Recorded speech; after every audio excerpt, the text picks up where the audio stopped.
परित्राणाय साधूनां विनाशाय च दुष्कृतां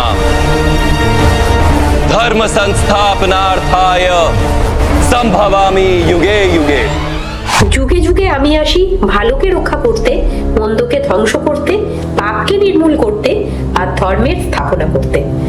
এটা ভগবদ গীতার সেই বিখ্যাত শ্লোক যা ভগবান কৃষ্ণ অর্জুনকে বলেছিলেন।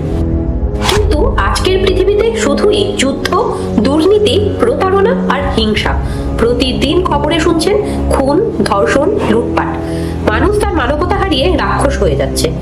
কিন্তু হাজার বছরের পুরনো দর্শন বলে, যখন পৃথিবীতে অন্যায়ের চরমে পৌঁছবে, যখন ধর্ম প্রায় বিলুপ্ত হয়ে যাবে, তখন একজন ডিভাইন ওয়ারিয়ার আসবেন সাদা ঘোড়ায় চড়ে, জ্বলন্ত তলোয়ার হাতে নিয়ে, যার নাম কল্কি।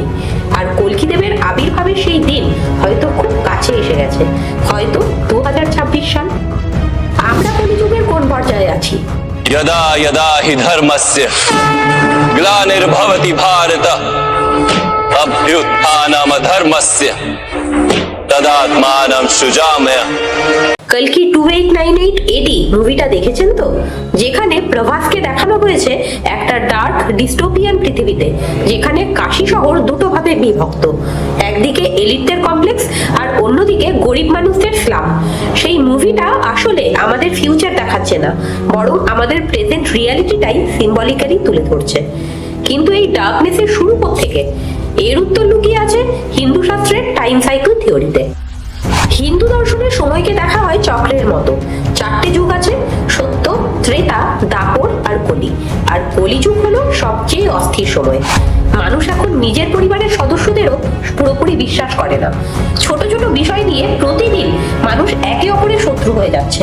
ফেক নিউজ ভাইরাল হচ্ছে, মানুষ মানুষকে ব্যবহার করছে, অত্যাচার করছে আর ঘৃণা করছে। কিন্তু কলিযুগে আমরা কোথায় আছি? ধর্মশাস্ত্র অনুযায়ী কলি শুরু হয়েছিল আজ থেকে প্রায় 5100 বছর আগে। কলিযুগের টোটাল টাইম স্প্যান হচ্ছে 4,32,000 বছর। কিছু পণ্ডিত বলেন যে কলিযুগের প্রথম 10,000 বছর হচ্ছে গোল্ডেন কলিযুগ, মানে যেখানে আমরা রয়েছি। এই সময় যদিও কলিযুগ চলছে, তবুও ধর্মের প্র্যাকটিস আছে।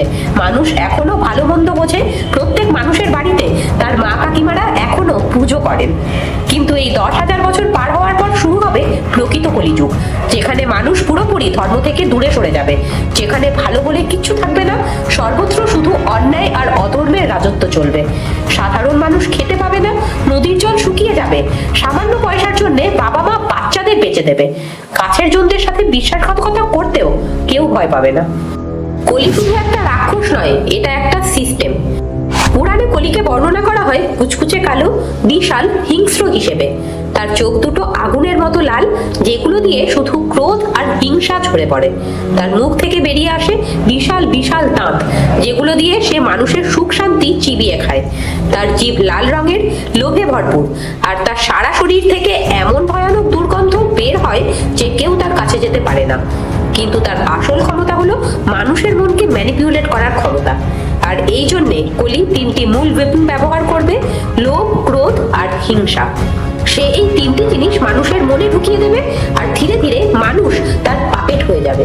সে নিজেই নিজের শত্রু হয়ে উঠবে, আর ভগবানকে ছেড়ে শয়তানের পুজো করতে শুরু করবে, আর মানুষ তখন নিজেই রাক্ষস হয়ে যাবে। আজকের দিনে কলিকে খুঁজতে হলে কোথায় পাবেন? আপনার স্মার্টফোনের মধ্যে।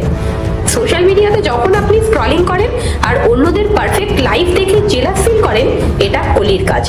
যখন কোনো ফেক নিউজ দেখেন আর ভেরিফাই না করেই শেয়ার করে দেন শুধু হেট্রেড স্প্রেড করার জন্য, এটা কলির ইনফ্লুয়েন্স।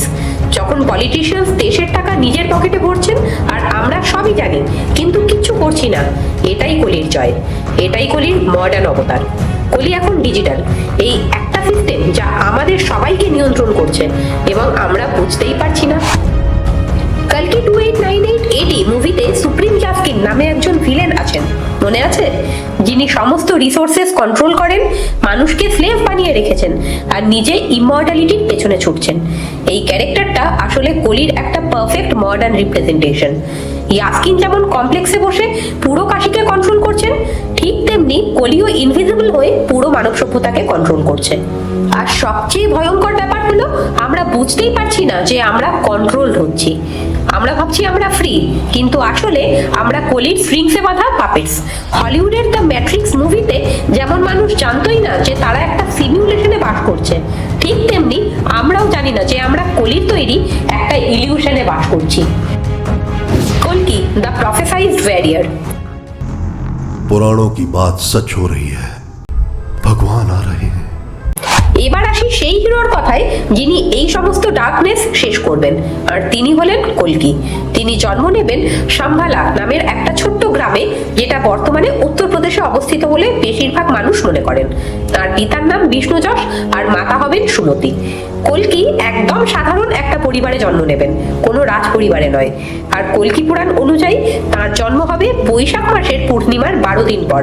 এটা খুবই স্পেসিফিক একটা টাইমিং। কল্কির গায়ের রং হবে সূর্যের মতো উজ্জ্বল, চোখ হবে গভীর যেখানে দয়া থাকবে, আর তার শরীর হবে দীর্ঘ আর অত্যন্ত শক্তিশালী, একদম একজন পারফেক্ট ওয়ারিয়রের মতো। আর সবচেয়ে আশ্চর্যজনক ব্যাপার হলো তার পুরো শরীর থেকে একটা ডিভাইন ভাইব বের হবে, যেটা অন্ধকারকে কেটে ফেলতে পারবে।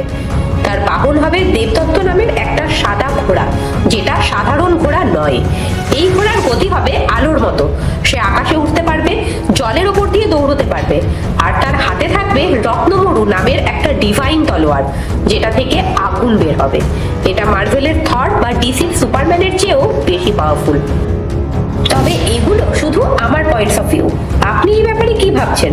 সত্যিই কি আবার আসবেন কল্কি, নাকি হাজার হাজার পৌরাণিক গল্পের মতো এটাও গল্প? কমেন্টস বক্স খুলে দিলাম, আপনার মত আমায় জানান। দেখা হবে পরের ভিডিওতে।